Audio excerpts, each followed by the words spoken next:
Assalamualaikum warahmatullahi wabarakatuh. My name is Nur Alia Kristina binti Nur Azmi and my student ID is 2025484828. Today, I would like to present my topic, which is application of Murabahah in Islamic Bank Malaysia. First, let me explain the definition of Murabahah. Murabahah is a financing method used by Islamic banks that is based on a cost plus profit arrangement rather than charging interest.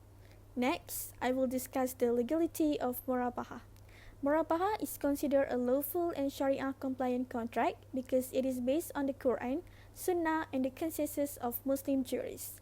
The Quran permits trade and prohibits riba or usury. Since Murabahah is a form of rather than a loan involving interest, it is accepted under Islamic law. Now, let us look at the condition of Murabahah. The first condition is the transparency. In a Murabahah contract, the bank must clearly disclose the original cost of the asset to the customer. The profit margin charged by the bank must also be clearly stated. The second condition is risk sharing. Before selling the asset to the customer, the bank must first purchase and own the asset. During this period, the bank bears the ownership risk. This means that the bank cannot simply act as a lender but must genuinely own the asset before transferring ownership to the customer. Another important condition is the prohibition of interest or riba. In a Murabahah contract, no interest is charged. Instead, the bank earns profit through the sale of an asset. The final condition is ethical investment. The asset involved in the transaction must be halal and permissible under Sharia law.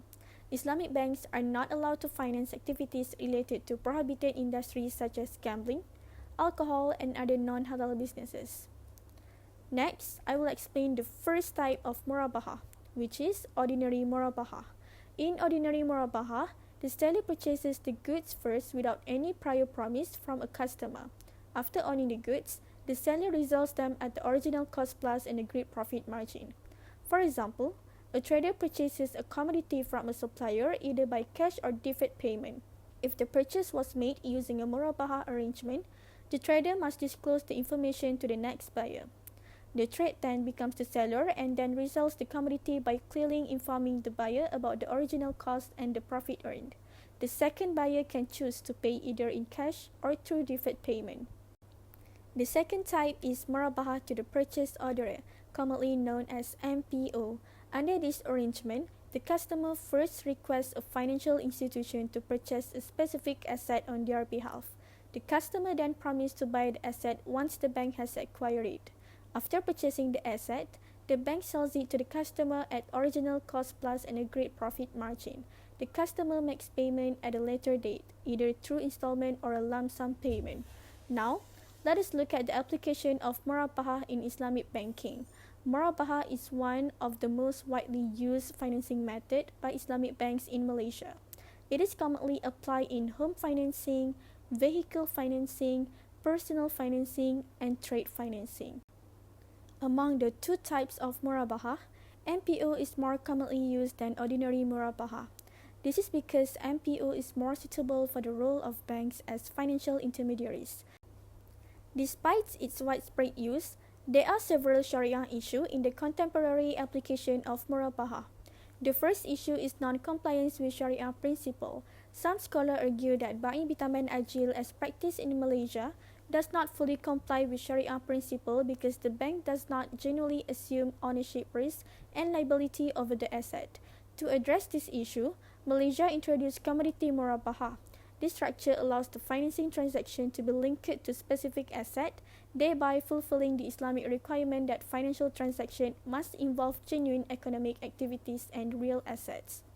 The second issue is dependence on market interest rates. Although Islamic financing does not charge interest, bank bitaman ajil often use market interest rates as a benchmark for pricing. This can create challenge because when market interest rates are low, Islamic home financing products may appear more expensive than conventional loans.